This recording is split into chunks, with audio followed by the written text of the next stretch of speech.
Vacuum കമ്പനിയുടെ 1 Wacom എന്ന pen tablet model ഉബുണ്ടുവിൽ എങ്ങനെയാണ് ഇൻസ്റ്റാൾ ചെയ്ത് ഉപയോഗപ്പെടുത്തുക എന്നുള്ളതിനെക്കുറിച്ചാണ് നമ്മുടെ ഇന്നത്തെ വീഡിയോ. വിൻഡോസ് ഇൻസ്റ്റലേഷൻ തുടങ്ങുന്നതിന് മുമ്പായി നമുക്ക് ഈ വാക്വം നമ്മുടെ ലാപ്ടോപ്പുമായി അല്ലെങ്കിൽ കമ്പ്യൂട്ടറുമായി അതിൻ്റെ USB കേബിൾ വഴി കണക്ട് ചെയ്യേണ്ടതുണ്ട്. നമുക്ക് ഇതാണ് നമ്മുടെ വാക്വം ടാബ്. ഈ ടാബിനോടൊപ്പം നമുക്ക് അതിൻ്റെ USB കേബിൾ വരുന്നുണ്ട്. അതുപോലെ സ്റ്റൈലസ്, അത് നമ്മൾ എഴുത്തുപകരണമായി ഉപയോഗിക്കുന്നു. നമ്മുടെ സ്റ്റൈലസ് വരുന്നുണ്ട്. അപ്പോൾ നമുക്ക് ആദ്യം ഈ വാക്വം ടാബ് നമ്മുടെ കമ്പ്യൂട്ടറുമായി USB കേബിൾ ഉപയോഗിച്ചൊന്ന് കണക്ട് ചെയ്യാം. അപ്പോൾ സാധാരണ മൊബൈലിൻ്റെ കണക്ടർ തന്നെയാണ് ഇവിടെയും ഇതിലും സപ്പോർട്ട് ചെയ്യുന്നത്. അപ്പോൾ ആദ്യം നമ്മളത് കമ്പ്യൂട്ടറിലേക്ക് കണക്ട് ചെയ്യുന്നു. ഇങ്ങനെ കണക്ട് ചെയ്ത് വെച്ചതിന് ശേഷം വേണം നമ്മുടെ ഇൻസ്റ്റലേഷൻ ആരംഭിക്കാൻ. അങ്ങനെ കണക്ട് ചെയ്ത് കഴിയുമ്പോൾ നമുക്കവിടെ അതിൻ്റെ കണക്ഷൻ്റെ സൈഡിൽ നമുക്കൊരു ഇൻഡിക്കേറ്ററുണ്ട്, LED ഉണ്ട്. അത് വെളുത്ത നിറത്തിൽ അത് കത്തും. നമ്മൾ അത് ടേബിളിൽ പ്ലേസ് ചെയ്യുന്നത്, അതായത് ഇതിൻ്റെ ഒരു സ്റ്റിക്കറുണ്ട്, വാക്വം എന്ന് പറയുന്നത് അതിൻ്റെ ഒരു സ്റ്റിക്കറുണ്ട്. ആ സ്റ്റിക്കർ നമ്മുടെ വലതുവശത്തേക്ക് വരത്തക്ക രീതിയിൽ നമുക്കതിനെ നമ്മുടെ ടേബിളിൽ പ്ലേസ് ചെയ്യാം. നമ്മുടെ ഈ സ്റ്റൈലിസ് രണ്ട് തരത്തിൽ നമുക്ക് ഉപയോഗിക്കാൻ പറ്റും. സ്റ്റൈലിസ് നമുക്കതിൻ്റെ സർഫസിൽ ടച്ച് ചെയ്തുകൊണ്ട് നമ്മൾ ഡ്രാഗ് ചെയ്യുന്ന സമയത്ത് അത് മൗസ് ഡ്രാഗാണ്. അതോടൊപ്പം മൗസ് മൂവ് ചെയ്യുന്നതിന് പകരം നമ്മൾ ആ സ്റ്റൈലിസ് ഏതാണ്ട് ഒരു സെൻറ്റിമീറ്റർ അടുത്ത് അതിൻ്റെ പ്രതലത്തിൽ ഉയർത്തിപ്പിടിച്ചിട്ട് വേണം ഇത് മൂവ് ചെയ്യാൻ. ആ തരത്തിലാണ് ഇതിൻ്റെ ഉപയോഗം. അപ്പോൾ സ്റ്റൈലിസ് ഇതിൽ ടച്ച് ചെയ്യുന്നത് നമ്മൾ ക്ലിക്ക് ചെയ്യുക, മൗസ് ക്ലിക്ക് ചെയ്യുക അല്ലെങ്കിൽ മൗസ് ഡ്രാഗ് ചെയ്യുക എന്നുള്ളൊരു എഫക്റ്റാണ്.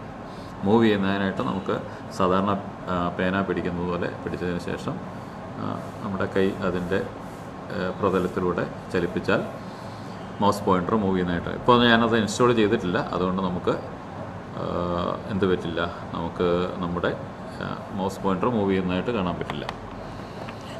അപ്പോൾ നമുക്ക് ഇൻസ്റ്റാൾ ചെയ്യുന്നത് എങ്ങനെയാണെന്ന് ഉള്ളതിലേക്ക് കിടക്കാം.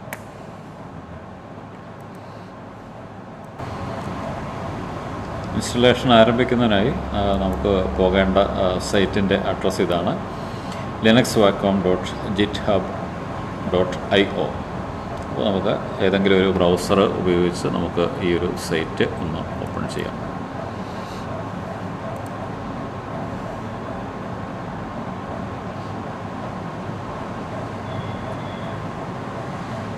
Okay, linuxwacom.github.io.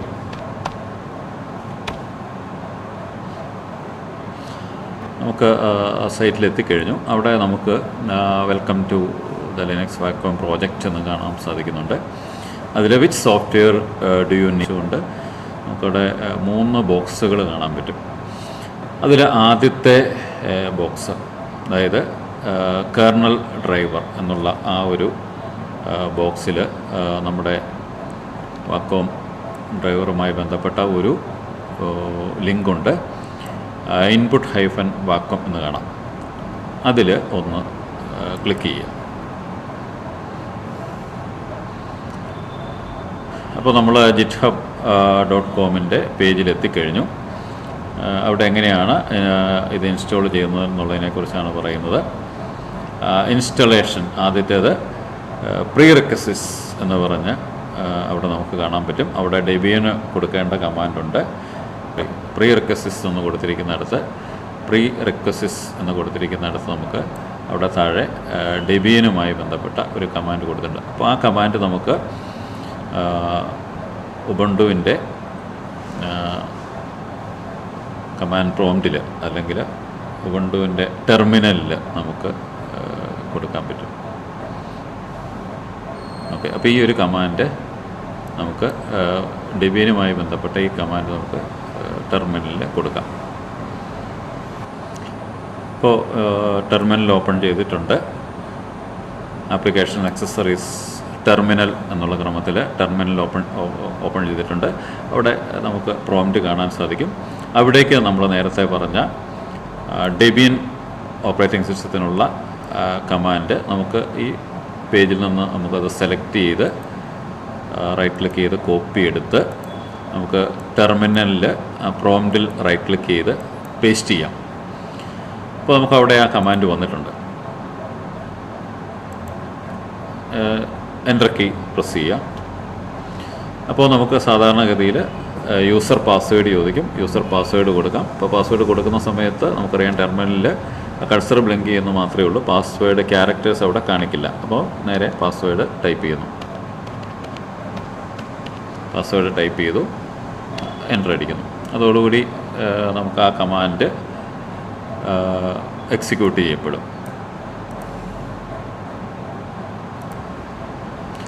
അതിനുശേഷം നമുക്ക് താഴെ ഡൗൺലോഡ് എന്നുള്ള ഹെഡിങ്ങിന് താഴെ വന്നാൽ ഡൗൺലോഡ് എന്നുള്ളതിന് താഴെ വന്നു കഴിയുമ്പോൾ നമുക്ക് അവിടെ ഒരു ഫയൽ ഡൗൺലോഡ് ചെയ്യേണ്ടതുണ്ട്. അപ്പോൾ അത് ഡൗൺലോഡ് ചെയ്യാൻ വേണ്ടിയിട്ട് നമുക്ക് release page you should simply download and untar the latest release എന്ന് പറഞ്ഞ് കൊടുത്തിരിക്കുന്ന റിലീസ് പേജ് എന്നുള്ള ഒരു ലിങ്കുണ്ട്. അപ്പോൾ ആ ലിങ്കിൽ ക്ലിക്ക് ചെയ്താൽ ആ പേജിലേക്ക് പോകും. അപ്പോൾ നമ്മൾ എളുപ്പത്തിന് വേണ്ടി അത് മറ്റൊരു ടാബിൽ തുറക്കുകയാണ്. അതിനായിട്ട് റിലീസ് പേജ് എന്നുള്ളിടത്ത് റൈറ്റ് ക്ലിക്ക് ചെയ്ത് open link in new tab എന്ന് കൊടുത്തു കഴിഞ്ഞാൽ നമുക്ക് ഈ ഒരു പേജ് സ്കിപ്പ് ചെയ്യാതെ തന്നെ നമുക്ക് അടുത്ത ആ ഒരു ലിങ്കിലേക്ക് പോകാൻ പറ്റും. അപ്പോൾ അവിടെ ലിങ്കിൽ നമുക്ക് ഇൻപുട്ട് വാക്കോം 0.47 എന്ന് പറയുന്ന ഒരു സിപ്പ് ഫയൽ നമുക്ക് അവിടെ നിന്ന് ഡൗൺലോഡ് ചെയ്തേണ്ടതുണ്ട്.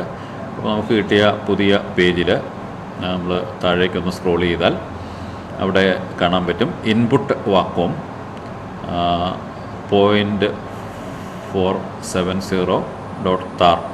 അപ്പോൾ അതൊരു സിപ്പ് ഫയലാണ്. ആ സിപ്പ് ഫയൽ നമുക്ക് നമ്മുടെ കമ്പ്യൂട്ടറിലേക്ക് ഡൗൺലോഡ് ചെയ്യേണ്ടതുണ്ട്. അസറ്റ്സ് എന്നുള്ളതിൻ്റെ ആ ഹെഡിങ്ങിൻ്റെ താഴെയാണ് ഈ സിപ്പ് ഫയൽ നമുക്ക് കാണാൻ സാധിക്കുക. അപ്പോൾ അവിടെ നമുക്ക് ഇൻപുട്ട് വാക്കോം 0.47 എന്നുള്ളത് നമുക്ക് ഒന്ന് ഡൗൺലോഡ് ചെയ്യാം. ഡൗൺലോഡ് ചെയ്യാനായിട്ട് ആ ലിങ്കിലൊന്ന് ക്ലിക്ക് ചെയ്യാം. അപ്പോൾ നമ്മളോട് ചോദിക്കുന്നു ഈ സിപ്പ് ഫയൽ എന്താണ് ചെയ്യേണ്ടത്, അൺസിപ്പ് സോഫ്റ്റ്വെയറിൽ ഓപ്പൺ ചെയ്യണോ അതോ സേവ് ചെയ്യണോ. നമുക്ക് നമ്മുടെ ഡൗൺലോഡ്സിലേക്ക് നമുക്കത് സേവ് ചെയ്യാം. അപ്പോൾ സേവ് ഫയൽ കൊടുക്കുന്നു, ഓക്കെ കൊടുക്കുന്നു. അപ്പോൾ അവിടെ ഇത് ഡൗൺലോഡ് ആയിട്ടുണ്ടെന്ന് കാണാൻ പറ്റും. നമുക്ക് അത് ഇവിടെ നിന്ന് തന്നെ ഓപ്പൺ ചെയ്യാം. ഫയർഫോക്സ് ബ്രൗസറാണ് ഉപയോഗിക്കുന്നതെങ്കിൽ അവിടെ തന്നെ ഓപ്പൺ ചെയ്യാം. അതല്ലെങ്കിൽ നമുക്ക് എന്ത് ചെയ്യാം, നമ്മുടെ ഡൗൺലോഡ്സ് ഫോൾഡറിലേക്ക് പോയി ആ സിപ്പ് ഫയൽ നമുക്ക് കണ്ടെത്താം.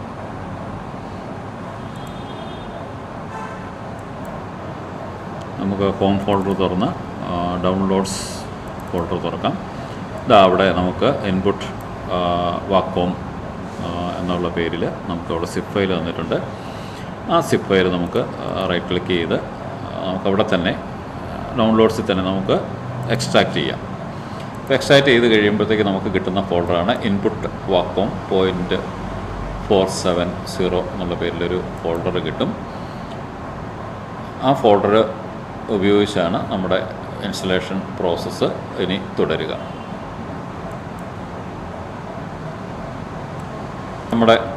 നമ്മുടെ ഫയൽ ഇൻപുട്ട് വാക്കോം ഫയൽ നമ്മൾ ഡൗൺലോഡ് ചെയ്ത് കഴിഞ്ഞു. അത് ഡൗൺലോഡ്സ് ഫോൾഡറിൽ തന്നെ നമ്മൾ ഇപ്പോൾ അൺസിപ്പ് ചെയ്തിട്ടുണ്ട്, അല്ലെങ്കിൽ എക്സ്ട്രാക്റ്റ് ചെയ്തിട്ടുണ്ട്. നമുക്ക് തിരിച്ച് നമ്മുടെ പഴയ പേജിലേക്ക് പോകാം. അപ്പോൾ ഡൗൺലോഡ് എന്നുള്ള ഭാഗത്ത് ഡൗൺലോഡ് ചെയ്യേണ്ട ഫയൽ നമ്മൾ ഡൗൺലോഡ് ചെയ്ത് കഴിഞ്ഞു, അത് അൺസിപ്പ് ചെയ്ത് കഴിഞ്ഞു.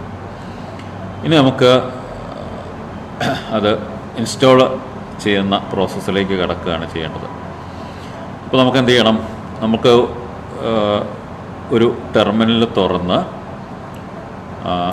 നമുക്ക് ഈ ഒരു ഫോൾഡറിലേക്ക് എത്തിയിട്ട്, ആ ഡയറക്ടറിയിലേക്ക് എത്തിയിട്ട്, നമ്മൾ നേരത്തെ അൺസിപ്പ് ചെയ്ത ഫോൾഡറിലേക്ക് എത്തി ആ ഫോൾഡറിൽ നമുക്ക് ഒരു കമാൻഡ് കൊടുക്കുകയാണ് ചെയ്യേണ്ടത്. അതായത് ആ ഫോൾഡർ നമുക്ക് എന്ത് ചെയ്യണം, ടെർമിനൽ വഴി ഓപ്പൺ ചെയ്ത് ആ ടെർമിനലിൽ ഒരു കമാൻഡ് കൊടുക്കുകയാണ് ചെയ്യേണ്ടത്. ആ കമാൻഡാണ് നമുക്കിവിടെ താഴെ കാണാൻ പറ്റുന്നത്. ഇഫ് ടെസ്റ്റ് സ്പേസ് -x എന്നൊക്കെ തുടങ്ങുന്ന ഒരു കമാൻഡാണ്. ആ കമാൻഡ് നമുക്ക് ഒന്നെങ്കിൽ അവിടെ ഡ്രാഗ് ചെയ്ത് നമുക്കത് നേരത്തെ ചെയ്തതുപോലെ സെലക്ട് ചെയ്യാം. അതല്ലെങ്കിൽ നമുക്ക് അതിൻ്റെ അവസാന ഭാഗത്തേക്ക് മൗസ് കൊണ്ടുവരുന്ന കഴിയുമ്പോഴത്തേക്ക് നമുക്ക് അവിടെ കോപ്പി ചെയ്യാനായിട്ട് അവിടെ ഒരു ചെറിയൊരു പോപ്പപ്പ് ബട്ടൺ ഉണ്ടാവും. അപ്പോൾ അതിൽ ക്ലിക്ക് ചെയ്ത് കഴിഞ്ഞാൽ നമുക്ക് ഈ കമാൻഡ് കോപ്പി ചെയ്തതായിട്ട് കാണാൻ പറ്റും. അങ്ങനെ ആ കമാൻഡ് കോപ്പി ചെയ്തതിന് ശേഷം നമ്മുടെ ഡൗൺലോഡ്സ് ഫോൾഡർ എടുത്തിട്ട് നമുക്ക് ഇൻപുട്ട് വാക്കം നമ്മൾ നേരത്തെ എക്സ്ട്രാക്ട് ചെയ്ത ഫോൾഡറുണ്ട്, ഡൗൺലോഡ് ചെയ്ത് എക്സ്ട്രാക്ട് ചെയ്ത ഫോൾഡറുണ്ട്. ആ ഫോൾഡർ ടെർമിനലിൽ തുറക്കണം. അത് നമുക്കത് അവിടെ റൈറ്റ് ക്ലിക്ക് ചെയ്തതിന് ശേഷം open in terminal folder right click ചെയ്ത് ഓപ്പൺ ഇൻ ടെർമിനൽ കൊടുത്തു കഴിഞ്ഞാൽ നമുക്ക് ആ ഫോൾഡർ നമുക്ക് ടെർമിനലിൽ ഓപ്പൺ ചെയ്യാൻ പറ്റും. അപ്പോൾ നമ്മുടെ കൺട്രോൾ നിൽക്കുന്നത് ആ ഫോൾഡറിലാണ്. അവിടെ നമുക്ക് നേരത്തെ കോപ്പി ചെയ്ത കമാൻഡ് പേസ്റ്റ് ചെയ്യാം. അപ്പോൾ റൈറ്റ് ക്ലിക്ക് ചെയ്യുന്നു, പേസ്റ്റ് ചെയ്യുന്നു. അപ്പോൾ പേസ്റ്റ് ചെയ്യുന്നതോടുകൂടി ആ കമാൻഡ് എക്സിക്യൂട്ട് ചെയ്ത് തുടങ്ങും. അല്പസമയം അതിനുവേണ്ടി വെയിറ്റ് ചെയ്യാം.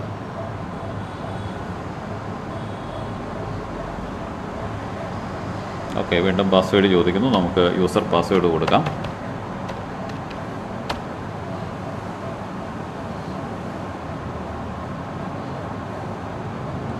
അതിൻ്റെ എക്സിക്യൂഷൻ തീരുന്നതുവരെ ഇനി നമുക്ക് കാത്തിരിക്കാം. ഓക്കെ, ആ കമാൻഡിൻ്റെ എക്സിക്യൂഷൻ തീർന്നു. വീണ്ടും നമ്മൾ നമ്മുടെ സൈറ്റ് എടുത്ത് മറ്റ് കമാൻഡുകൾ എന്തെല്ലാമാണെന്ന് നമുക്ക് നോക്കാം. അപ്പോൾ നമ്മൾ ബിൽഡ് ഇൻസ്റ്റാൾ എന്നുള്ള കമാൻഡാണ് കൊടുത്തിരിക്കുന്നത്. തുടർന്ന് നമുക്ക് മൊഡ്യൂൾ ലോഡിംഗ് എന്ന് പറയുന്ന ഭാഗമാണ് അടുത്തത്. അവിടെ നമുക്ക് കൊടുത്തിരിക്കുന്ന ഇവിടെയും കമാൻഡ് ഡയറക്റ്റ് കോപ്പി ചെയ്തെടുക്കാനുള്ള ബട്ടണുണ്ട്. മൗസ് പോയിൻ്റർ അതിൻ്റെ അവസാന ഭാഗത്തേക്ക് ഉണ്ടെന്ന് നമുക്ക് ആ ബട്ടൺ കാണാൻ പറ്റും. അതിലൊന്ന് ക്ലിക്ക് ചെയ്താൽ കോപ്പീഡ് എന്നൊരു മെസ്സേജ് നമുക്ക് അവിടെ കിട്ടും. അത് നമ്മൾ നേരത്തെ എടുത്ത ടെർമിനലിൽ നമുക്ക് അവിടെ ആ കമാൻഡ് കൊടുക്കാം.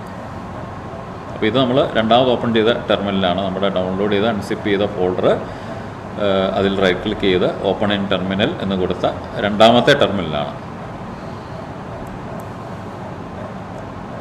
അപ്പോൾ നമുക്കവിടെ ഇവിടെ കാണാൻ പറ്റുന്നുണ്ട് അതിൻ്റെ വേർഷൻ 2 എന്ന് പറഞ്ഞ് വാക്കോം വേർഷൻ 2 എന്നൊക്കെ പറഞ്ഞ് നമുക്കവിടെ ഒരു കമാൻഡാണ് നമ്മൾ കൊടുത്തിരിക്കുന്നത്. അപ്പോൾ ആ കമാൻഡ് എക്സിക്യൂട്ട് ചെയ്യപ്പെട്ടു. നമുക്കവിടെ അപ്പോൾ നമ്മൾ കൊടുത്ത കമാൻഡ് എക്സിക്യൂട്ട് ചെയ്തു. അവിടെ വീണ്ടും ആ പ്രോംപ്റ്റിലേക്ക് വന്നിട്ടുണ്ട്. നമ്മുടെ വാക്കോം ടാബ്ലറ്റിൻ്റെ ഇൻസ്റ്റലേഷൻ പൂർത്തിയായി കഴിഞ്ഞു. നമുക്കത് ഉപയോഗിച്ച് തുടങ്ങുന്നതിന് മുമ്പായി സിസ്റ്റം ഒന്ന് റീസ്റ്റാർട്ട് ചെയ്യേണ്ടതുണ്ട്. റീസ്റ്റാർട്ട് ചെയ്തതിന് ശേഷം മാത്രമേ അത് പ്രവർത്തനക്ഷമമാകൂ. അതുകൊണ്ട് നമുക്ക് സിസ്റ്റം ഒന്ന് റീസ്റ്റാർട്ട് ചെയ്യാം. അപ്പോൾ നമ്മുടെ കമ്പ്യൂട്ടർ റീസ്റ്റാർട്ട് ചെയ്ത് വന്നിട്ടുണ്ട്. നമുക്ക് നമ്മുടെ ടാബ് ഒന്ന് പ്രവർത്തിപ്പിച്ച് നോക്കാം. നമുക്ക് ടാബിൻ്റെ മുകളിൽ ഞാൻ സ്റ്റൈലിസ് എത്തിച്ച് കഴിഞ്ഞപ്പോൾ സർഫസിൽ ടച്ച് ചെയ്തിട്ടില്ല. പക്ഷേ ഞാൻ കൈ നീക്കുന്നതനുസരിച്ച് നമ്മുടെ മൗസ് പോയിൻ്റർ മൂവ് ചെയ്യുന്നത് കാണാം, മൗസ് പോയിൻ്റർ നീങ്ങുന്നത് കാണാം. ഇനി ഏതെങ്കിലും ഒരു ആക്ഷൻ നമുക്ക് ഒരു മെനു നമുക്ക് ഉപയോഗിക്കണമെന്നുണ്ടെങ്കിൽ നമുക്കതിന് മുകളിൽ ഈ സ്റ്റൈലിസ് കൊണ്ടുവന്നതിന് ശേഷം ഇതിൻ്റെ സർഫസിലൊന്ന് ടച്ച് ചെയ്യുക. സർഫസിൽ ടച്ച് ചെയ്യുമ്പോൾ നമ്മൾ മൗസ് ക്ലിക്ക് ചെയ്യുന്ന ഒരു എഫക്റ്റാണ്. അങ്ങനെ നമുക്ക് മൗസ് കൊണ്ടുള്ള എല്ലാ ഉപയോഗവും നമുക്ക് ഈ സ്റ്റൈലിസ് കൊണ്ടും സാധ്യമാണ്. അതോടൊപ്പം തന്നെ നമുക്ക് ഒരു ഡ്രോയിങ് ഇൻസ്ട്രുമെൻ്റായിട്ട് നമുക്ക് ഉപയോഗിക്കാം. അപ്പോൾ മൗസ് ഉപയോഗിച്ച് ഡ്രോയിങ് ആക്ടിവിറ്റി ചെയ്യുന്നതിനേക്കാൾ വളരെ കൃത്യതയോടുകൂടി നമുക്ക് ഒരു ഡ്രോയിങ് നടത്താൻ പറ്റും എന്നുള്ളതാണ് നമുക്ക് ഇതിൻ്റെ ഒരു പ്രയോജനം. അപ്പോൾ തീർച്ചയായിട്ടും നമ്മൾ ഉപയോഗിക്കുന്ന വൈറ്റ് ബോർഡ് സോഫ്റ്റ്വെയറുകളിലൊക്കെ നമുക്ക് വളരെ കൃത്യമായി എഴുതുന്നതിനും വരയ്ക്കുന്നതിനുമൊക്കെ നമുക്ക് ഈ ഒരു ഉപകരണം ഉപയോഗിക്കാനായിട്ട് സാധിക്കും. അപ്പോൾ നമുക്കിവിടെ ഏതെങ്കിലും ഒരു ഡ്രോയിങ് ടൂൾ എടുത്ത് ഇതിൻ്റെ സർഫസിൽ വെച്ചിട്ട് നമ്മൾ വരച്ച് കഴിഞ്ഞാൽ നമുക്ക് ആ ഒരു ഡ്രോയിങ് നടത്താൻ പറ്റും. മൗസിനേക്കാൾ വളരെ കൃത്യതയുണ്ട് എന്നുള്ളതാണ് ഇതിൻ്റെ ഒരു മേന്മ. അപ്പോൾ വൈറ്റ് ബോർഡ് സോഫ്റ്റ്വെയറുകൾ ഉപയോഗിക്കുമ്പോൾ പ്രത്യേകിച്ച് നമുക്ക് ഈ ഒരു പ്രയോജനപ്രദമായ ഒരു ഉപകരണം എന്നുള്ള നിലയ്ക്കാണ് ഇതിൻ്റെ ഒരു ഇൻസ്റ്റലേഷൻ നമ്മൾ പരിചയപ്പെട്ടത്. Okay, thank you.